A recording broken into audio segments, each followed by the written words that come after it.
بسم اللہ الرحمن الرحیم۔ السلام علیکم ورحمۃ اللہ وبرکاتہ۔ آپ دیکھ رہے ہیں میرا یوٹیوب چینل علامہ محمد ساجد نواز۔ آئیے ناظرین، آج ہم ختم نبوت پر بات کرتے ہیں۔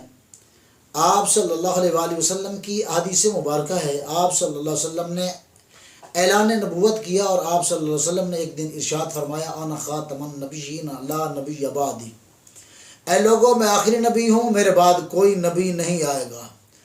اب نبوت میری قیامت تک رہے گی اور میں آخری نبی بنا کر بھیجا گیا ہوں۔ اللہ تبارک و تعالیٰ نے محبوب پاک صلی اللہ علیہ وسلم کے لیے ارشاد فرمایا، ما کان محمد ابا احد من رجالکم ولکن رسول اللہ وخاتم النبیین۔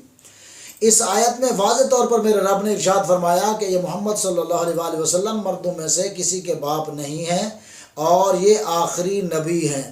تو میرے محبوب آقا صلی اللہ علیہ وآلہ وسلم نے جب ختم نبوت کا اعلان کر دیا، اب قیامت تک کوئی دوسرا نبی نہیں آ سکتا، بلکہ میرے آقا صلی اللہ علیہ وسلم نے ایک بہترین مثال ارشاد فرمائی۔ آپ صلی اللہ علیہ وسلم نے فرمایا کہ کوئی شخص محل بنائے اور اس کو بہت خوبصورت سجائے، بہت خوبصورت بنائے، لیکن دیکھنے والے آئیں، اس کو دیکھیں، بنانے والا اس میں سے ایک اینٹ چھوڑ دے، ایک اینٹ نہ لگائے، تو دیکھنے والے آ کر کہتے ہیں محل تو بڑا شاندار ہے، بہت خوبصورت ہے، مگر ایک اینٹ کی کمی ہے، ایک اینٹ نہیں لگائی گئی۔ تو میرے آقا صلی اللہ علیہ وآلہ وسلم نے کمال کا ارشاد فرمایا۔ آپ فرماتے ہیں، ہلا ودیت ہادہ اللبن، آپ نے فرمایا وہ جو لوگ آ کر پوچھتے ہیں کہ وہ آخری اینٹ کیوں نہیں رکھی گئی، جو بھی آتا ہے محل کے شاندار اور اس کی خوبصورتی کو دیکھ کر یہی کہتا ہے کہ اس کی آخری اینٹ کیوں نہیں لگائے گی۔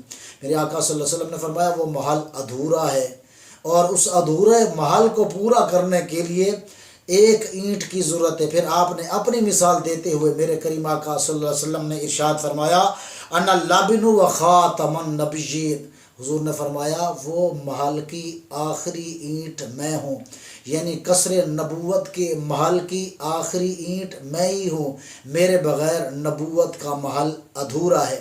میرے آقا صلی اللہ علیہ وسلم جب وصال فرما گئے تو کمال یہ ہے کہ صحابہ کرام رضوان اللہ تعالیٰ علیہ اجمعین نے اس بات پر پہرا دیا۔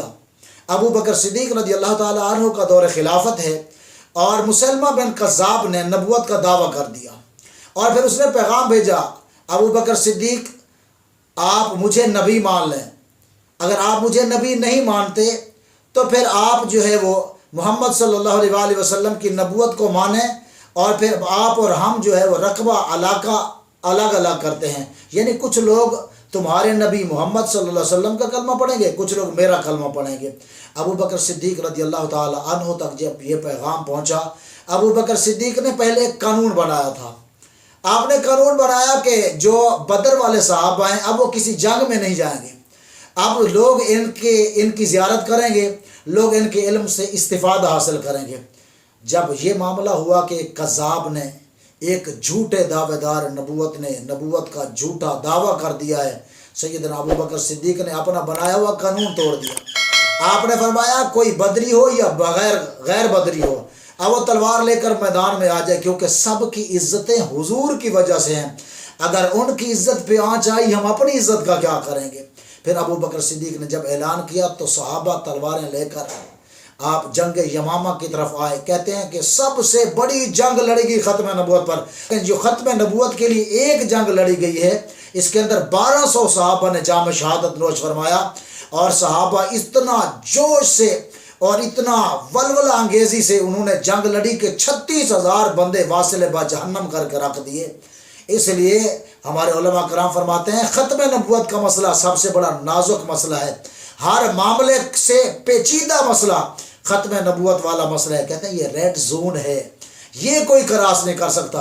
دنیا میں جتنے لوگ کاذب، حضور نے خود فرمایا کہ میری امت میں دجال آئیں گے، فتنے آئیں گے، کاذب آئیں گے، لیکن میری امت کے علماء، میری امت ان کا بھرپور مقابلہ کرے گی الحمدللہ۔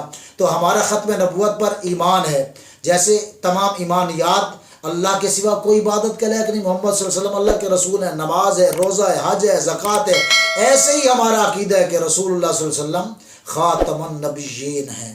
اللہ تعالیٰ ختم نبوت کے تاج والے آقا کی سچی غلامی نصیب فرمائے۔